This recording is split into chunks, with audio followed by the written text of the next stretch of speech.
예, 오늘은 사도 바울의 동역자들에 대해서 우리 좀 함께 살펴보도록 하겠습니다. 여러분, 동역이라는 게 무엇이라고 생각하십니까? 예수님께서 승천하시면서 그분의 대사명을 우리에게 주고 가셨습니다. 그리고 그 일을 어느 한 사람에게 맡기신 게 아니라 우리 모든 사람들에게, 모든 지체들에게 예수님께서 그 대사명을 맡기셨습니다. 그래서 그 대사명을 함께 이루어갈 수 있도록 우리가 함께 일하는 것을 동역이라고 할 수 있겠습니다. 따라서 동역의 정의는 주님께서 주신 그 사명을 대사명을 함께 이루어 나가는 것이라고 할 수 있겠습니다. 그렇다면 여러분, 이 일을 함께 해 나갈 수 있는 동역자라고 부를 수 있는 그 누군가가 여러분 옆에 계십니까? 저에게도 아마 그런 사람들이 있는 것 같습니다.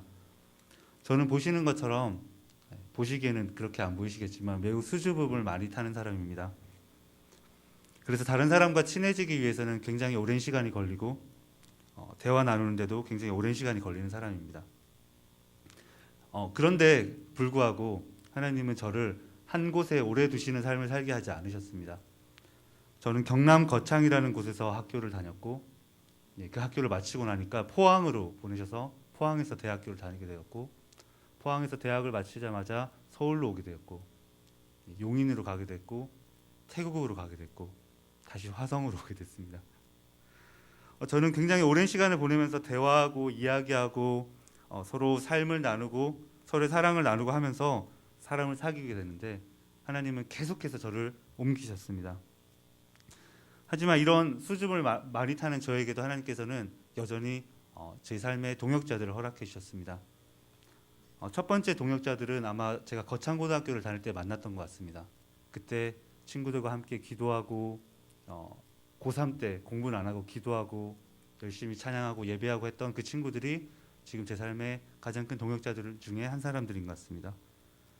그리고 지금 소속한 선교단체인 NIBC 우리 동역자들이 있고, 그리고 또 지금 공부하고 있는 학교에서의 동역자들이 있습니다. 저희 가정은 2015년 1월 달부터 예수양남교를 출석하게 되었습니다. 제가 태국에서 돌아와서 이곳으로 오게 됐는데, 감사하게도 2년 정도 시간이 흘렀는데 마찬가지로 저는 이 교회에서도 제가 동역자라고 부를 수 있는 사람들을 만난 것 같습니다. 참 감사한 일이 아닐 수가 없습니다. 그런데 오늘 본문을 보면 이 사도 바울에게도 저와 같은 동역자들이 있었던 것 같습니다. 이미 들으셨겠지만 사도 바울은 본인이 세운 고린도 교회로부터 방문을 거절당했습니다.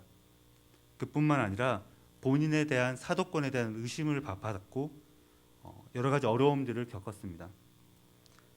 이 어려웠을 때 바울의 옆을 지켜주었던 동역자들이 있었습니다.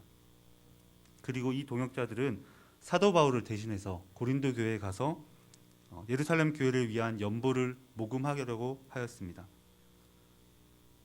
사실 이 본문에 있어서 사도 바울이 헌금 문제에 있어서 자신이 얼마나 깨끗하고 정직한지를 여러 번 이야기합니다. 그리고 자신이 보낸 이 사람들이 얼마나 역시 하나님 안에서 신실하고 충성된 종인지를 계속해서 설명하고 있습니다. 왜냐하면 재정 문제에 있어서 사도 바울은 어떠한 문제나 다툼이 발생하는 것을 원치 않았기 때문입니다. 여러분들의 재정을 누구에게 맡기십니까? 그것이 가정이든 회사이든 교회이든 아마도 가장 신뢰할 수 있는 그 누군가에게 재정을 맡기실 겁니다. 사도 바울이 예루살렘 교회를 위한 연보를 맡긴 이 일꾼들도 마찬가지였던 것 같습니다. 먼저 사도 바울은 자신의 동기에 대해서 이야기합니다. 자신이 어떤 동기로 재정을 모금했는지, 그리고 얼마나 자신이 재정에 있어서 순수했는지를 8장 전반부, 그저께 어제 본문에서 이야기하고 있습니다. 그리고 이 재정을 모금하러 가게 될 고린도 교회로 가게 될 이 이방 교회 형제들이 또한 얼마나 순수하고 신뢰할 만한지, 그리고 신앙으로 얼마나 인정받고 있는지를 또한 이야기하고 있습니다.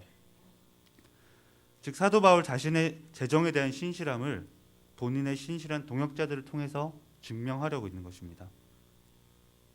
그렇다면 이 동역자들이 어떠한 사람이었는지, 사도 바울은 그들의 신실함을 어떤 근거로 증명하고 있는지 오늘 사도 바울의 이 동역자들의 특징에 대해서 좀 살펴보기를 원합니다. 첫 번째로 사도 바울의 동역자들은 복음 안에서 영혼을 위해 살아간 신실한 사람들이었습니다. 그들은 먼저 복음으로 살아간 진짜 신앙인들이었습니다. 이 동역자들 중에서 이름이 나온 사람은 디도 한 사람밖에 없습니다. 오늘 총 세 사람이 이 본문에 등장하고 있는데 이름이 나온 사람은 디도 한 명밖에 없습니다.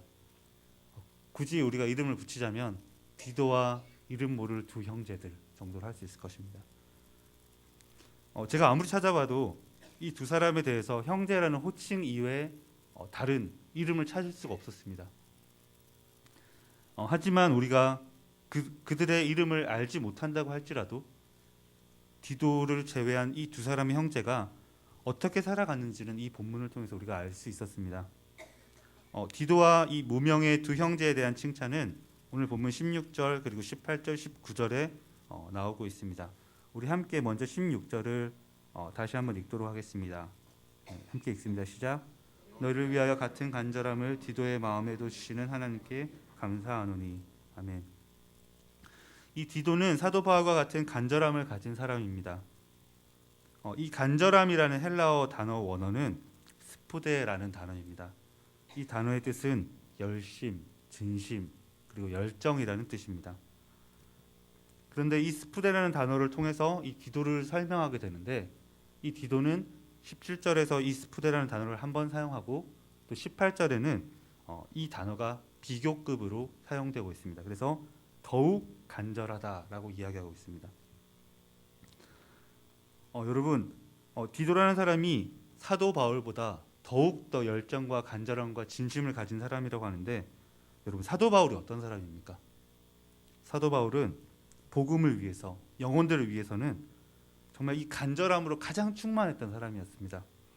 그는 매를 맞아도, 돌을 맞아도, 물에 빠져 죽을 뻔해도 이 영혼을 향해서 늘 달려갔던 사람입니다. 근데 이 사도 바울이 디도라는 사람을 소개할 때 이 디도라는 사람은 나보다 더 간절한 사람이라고 소개하고 있습니다. 사도 바울이 어떤 사람인지를 아는 사람이었다면 이 디도에 대한 이 찬사를 듣고 어찌 이 디도를 신뢰하지 않을 수 있었겠습니까? 또한 사도 바울은 다른 본문인 디도서에서 이 디도를 이렇게 소개하고 있습니다. 같은 믿음을 따라 나의 참 아들 디도에게 편지하오니. 사도 바울은 디도를 자신의 영적인 아들로 여겼습니다. 이 디도란 사람은 정말로 영혼을 위한 열정을 가지고 살아갔던 사람이었습니다. 이 디도란 사람은 정말로 사도 바울의 아들이었고 믿음의 아들이었고 정말 적절한 동역자였던 것 같습니다. 그는 정말 복음 안에서 간절함을 가지고 영혼을 위해 살아갔던 사람이었습니다. 18절에 나오는 이제 이름 모를 첫 번째 형제를 살펴보겠습니다. 이 형제는 어떤 사람이었습니까? 우리 18절, 19절 우리 함께 읽겠습니다. 시작. 또 그와 함께 그 형제를 보내었으니 이 사람은 복음으로써 모든 교회에서 칭찬을 받는 자요. 이뿐 아니라 그는 동일한 주의 영광과 우리의 원을 나타내기 위하여 여러 교회의 택함을 받아 우리가 맡은 은혜의 일로 우리와 동행하는 자라. 아멘. 이 형제는 복음으로써 모든 교회의 칭찬을 받는 자라고 오늘 본문을 설명하고 있습니다. 이 의미가 구체적으로 어떤 의미인지 우리는 잘 알지 못합니다. 복음으로 모든 교회의 칭찬을 받는다는 것이 그가 복음에 합당한 삶을 살아냈던 것인지 아니면 고아와 과부를 돕기에 애를 썼던 것인지 아니면 사도 바울과 같이 많은 자들을 예수의 이름을 전하여서 그들을 교회로 돌아오게 했는지 우리는 알지 못합니다. 하지만 그 의미가 무엇이든 이 형제는 많은 교회들에게 칭찬받는 사람이었습니다. 그리고 이 이름 모를 형제는 동일한 주의 영광과 사도 바울과 그 동역자들의 선한 뜻을 보여주기 위해서 교회의 택함을 받았고 사도 바울이 맡은 이 은혜의 일에 동참하는 사람이었습니다. 지금까지 성경에서 보여준 디도와 그리고 이름 모를 이 형제, 이 두 사람의 삶을 보면서 무엇을 발견하셨습니까? 이 두 형제의 특징은 바로 하나님 앞에서 먼저 복음을 가지고 영혼들을 위해 살아가고 있는 사람들이었습니다. 먼저 우리가 영혼들을 생각하며 복음에 합당한 칭찬받는 삶을 살아가는 것이 이 사도 바울의 동역자들의 가장 먼저 그리고 가장 중요한 특징이었습니다. 저보다도 여기에는 더 삶에 많은 경험을 가지신 분들이 많으신 줄로 압니다. 저도 제 인생의 한 반 정도 살았다고 제 스스로 생각하는데 제가 지금까지 살아보니까 옛말이 맞는 것 같습니다. 끼리끼리 돈다. 항상 비슷한 수준의 사람들이 만나게 되는 것 같습니다. 그리고 항상 비슷한 수준의 사람들이 함께 만나서 하나님의 일을 하게 되는 것 같습니다. 우리가 먼저 주의 복음을 위해서, 영혼을 위해서 전심으로 매일매일 살아갈 때 우리는 그와 비슷한 수준의 사람들을 계속해서 만나게 되고 또 그들과 함께 이 주께서 우리에게 맡기신 이 사명들을 감당하게 되는 것입니다. 오늘 본문 말씀 그대로 여러분들이 이 은혜의 일에 동행하는 자가 될 수 있게 되기를 원합니다. 그러기 위해서는 여러분들이 먼저 복음과 영혼들을 위해서 충성되이 살아가시는 여러분들 되시기를 간절히 원합니다. 두 번째로 이 동역자들은 비방받지 않도록 자신의 자유들을 제한한 사람들이었습니다. 서두에서도 말씀드렸지만 사도 바울을 비롯해서 그의 동역자들은 이 거액의 연보를 모금하고 예루살렘 교회로 가져감에 있어서 매우 조심했습니다. 재정이라는 것은 조금만 실수해도 다른 사람들에게 오해를 사거나 비난을 받을 수 있기 때문입니다. 하지만 우리가 알고 있는 사도 바울이 과연 어떤 사람이었습니까? 정말로 재정 문제에 있어서 문제를 일으킬 만한 사람이었습니까? 결코 아니라고 말할 수 있습니다. 사도 바울은 자신의 욕심을 차리거나 특별히 다른 것을 취한 것이 없다는 것을 우리들은 신약 성경 전체를 통해서 잘 알 수 있습니다. 사도 바울은 여러분들이 잘 아시는 것처럼 솔직하게 말하면 복음에 미친 사람이었습니다. 예수께 매인 사람이었습니다. 복음을 위해서라면 자신의 생명을 조금도 아끼지 않았던 사람이었습니다. 하지만 이러한 사도 바울도 결코 자신의 어떤 헌신이나 자신의 충성을 이 고린도 교회에게 주장하지 않았습니다. 이 고린도 교회는 사도 바울이 세운 교회였지만 사도 바울에 대해서 여전히 사도권을 의심하고 부정하며 또한 같은 고린도 교회 안에 있지만 다른 시선으로 사도 바울을 보고 있는 사람들이 많이 있었습니다. 그리고 이것은 동일하게 지금 우리가 섬기고 있는 이 교회 안에도 적용될 수 있습니다. 우리 교회에도 여전히 믿음이 강한 사람들이 많이 있지만 또한 한편으로 우리 생각보다 믿음이 연약한 자들도 이 교회 안에는 많이 있습니다. 로마서 14장 1절에서 3절을 보면 믿음이 연약한 자를 너희가 받되 그의 의견을 비판하지 말라. 어떤 사람은 모든 것을 먹을 만한 믿음이 있고 믿음이 연약한 자는 채소만 먹느니라. 먹는 자는 먹지 않는 자를 업신여기지 말고 먹지 않는 자는 먹는 자를 비판하지 말라. 이는 하나님이 그를 받으셨음이라 라고 이야기하고 있습니다. 사실 사도 바울이 자신의 권리를 주장하고자 했으면 얼마든지 했을 것입니다. 하지만 사도 바울은 그러지 않았고 복음을 위해서 자신의 자유를 제한했습니다. 20절, 21절을 보면 조심하다라는 단어가 두 번이나 나옵니다. 한글 성경에는 똑같이 조심하다라고 번역이 되어 있지만 헬라어 원문에서 보면 이 단어는 조금 다른 단어입니다. 20절에서 번역된 조심하다라는 단어는 스테렐로메노이라는 단어로 피하다, 물러나다라는 뜻이고 21절에서 조심하다라고 번역된 이 단어는 프로노우메논이라는 단어로 먼저 생각하다, 인지하다라는 뜻입니다. 제가 이것을 굳이 제 식으로 좀 번역하면 이렇습니다. 우리가 이것을 조심하는 것은 우리가 맡은 이 풍부한 선물에 대해서 비난받지 않으려고 하는 것입니다.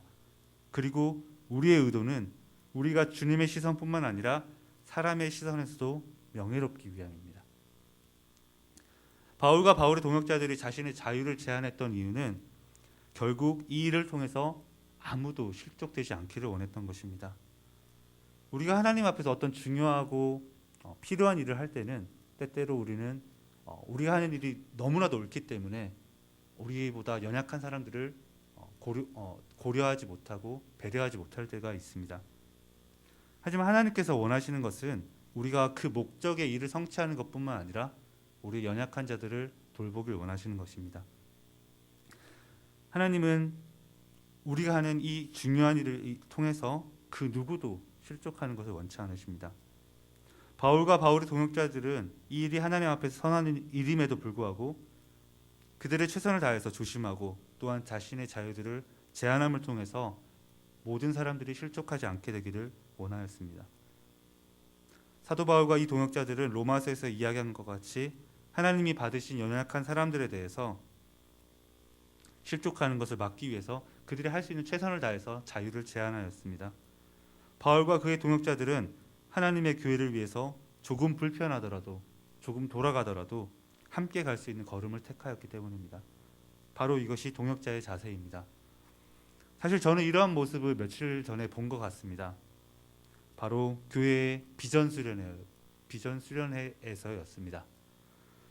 교회가 2018년 나아갈 방향을 함께 모여서 토론하고 대화하고 논의하면서 우리의 2018년 방향을 결정하는 것을 보았습니다.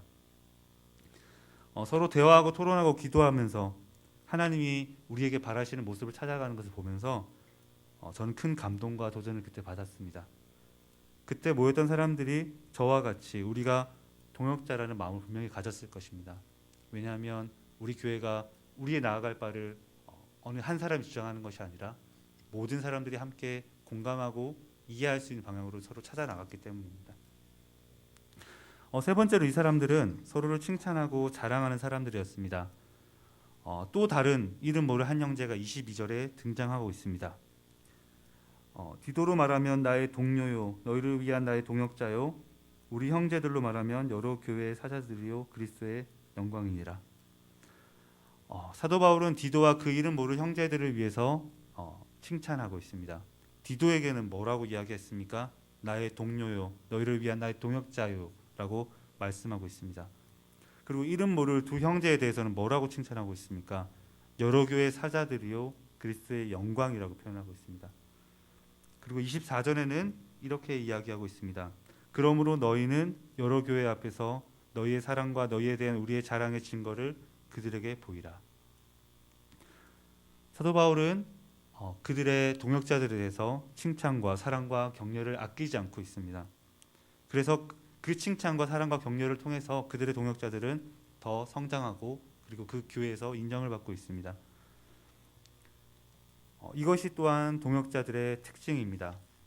우리는 서로를 위해서 칭찬과 격려를 아끼지 않아야 하는 것입니다. 저는 경상도에서 태어난 경상도 사나이입니다. 잘 아시겠지만 경상도 사나이는 결코 앞에서 칭찬하지 않습니다. 앞에서는 깎아내리고 뒤에서는 칭찬하는 것이 경상도 사나이의 멋입니다. 그런 줄 알고 살았습니다. 사실 저의 가장 큰 동역자라고 할 수 있다면 바로 제 아내일 것입니다. 제 아내와 어디 가서 다른 사람들 만날 때 저는 그게 멋인 줄 알고 아내와 같이 있을 때는 항상 장난을 섞어서 아내의 단점을 놀렸습니다. 그게 멋이고 그게 칭찬이었기 때문입니다.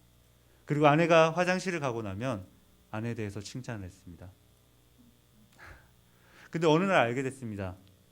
제가 그렇게 하는 것이 아내의 마음을 굉장히 상하게 한다는 것을. 사실 동역자들에게 가장 중요한 것은 뒤에서 칭찬하는 것이 아니라 바로 앞에서 칭찬하는 것임을 제가 그때 알게 되었습니다.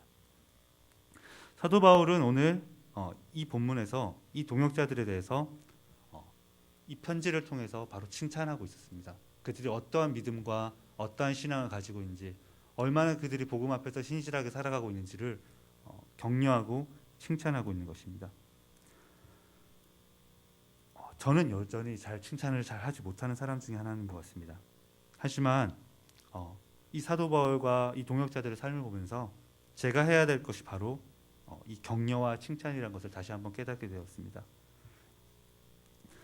여러분들도 마찬가지인 것 같습니다.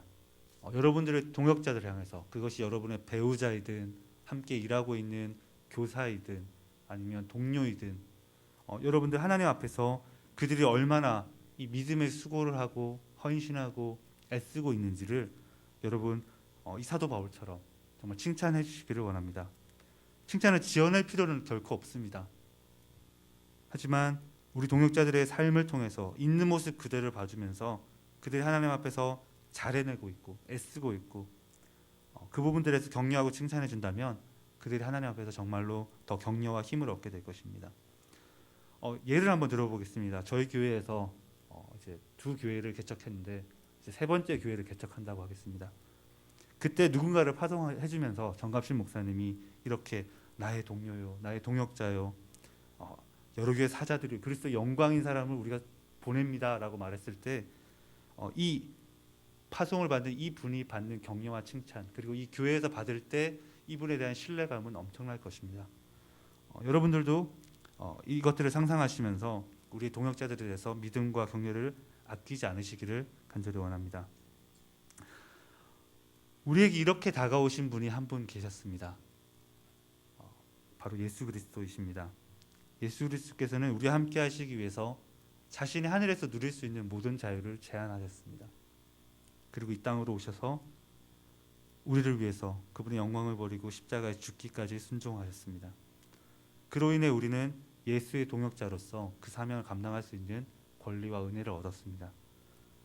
디도와 이름 모를 두 제자의 삶도 바로 예수 그리스도를 닮은 삶이었습니다. 제자의 삶이라는 것은, 동역자의 삶이라는 것은 결국 예수 그리스도를 닮는 삶인 것입니다. 말씀을 좀 결론 맺기 원합니다. 오늘 우리는 이 바울의 동역자들의 삶을 좀 살펴보았습니다. 그들은 바울이라는 위대한 복음의 사도에게 걸맞는 동역자였던 것 같습니다. 여러분, 동역자가 정말로 필요하십니까? 그리고 혹시 내가 어떤 사람의 동역자가 되어주기를 원하십니까? 그러기 위해서는 먼저 우리가 복음에 합당하게 영혼을 위해서 매일매일 살아가야 합니다. 그리고 우리의 동역자와 교회를 위해서 우리가 가지고 있는 자유를 때때로 포기해야만 합니다. 그리고 마지막으로는 충분히 칭찬하고 자랑하고 사랑해야 합니다. 이것이 쉽지 않다는 것은 정말 우리의 삶을 통해서 잘 알고 계실 것입니다. 하지만 사도 바울과 이 동역자들은 고린도 교회와의 동역을 위해서 그렇게 했습니다. 오늘 우리도 우리의 사랑하는 동역자들을 위해서, 우리 함께 먹고 지내고 헌신하고 섬기는 우리의 동역자들을 위해서 이러한 것들을 실천할 수 있는 여러분들이 되기를 간절히 원합니다. 함께 기도하겠습니다. 하나님, 감사합니다. 하나님께서 우리를 얼마나 사랑하시는지, 우리를 위해서 얼마나 많은 희생과 대가를 치르셨는지 우리들이 잘 알고 있습니다. 그리고 하나님께서 우리를 위해서 그 대사명을 맡기셨고, 우리가 혼자 그 일을 하지 않도록 많은 동역자들을 붙여주셨음을 우리가 압니다. 하지만 때때로 우리의 연약함 때문에 동역보다는 하나님의 일을 오히려 그르칠 때도 참 많이 있습니다. 하나님, 오늘 이 사도 바울과 이 동역자들의 삶을 보면서 우리가 동역자로서 어떻게 살아야 될지를 좀 살펴보았습니다. 하나님, 우리의 마음속에 이것들이 새겨지게 하시고 정말로 복음에 충성된 일꾼으로서 먼저 살아갈 수 있게 하시고,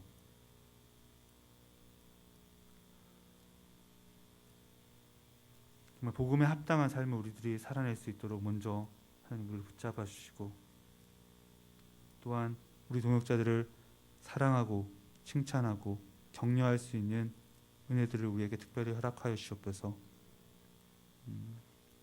하나님, 정말 주님의 동역자 되기 원합니다. 감사하며 예수님의 이름 받들어 기도드렸습니다. 함께 주기도문 하시겠습니다. 하늘에 계신 우리 아버지여,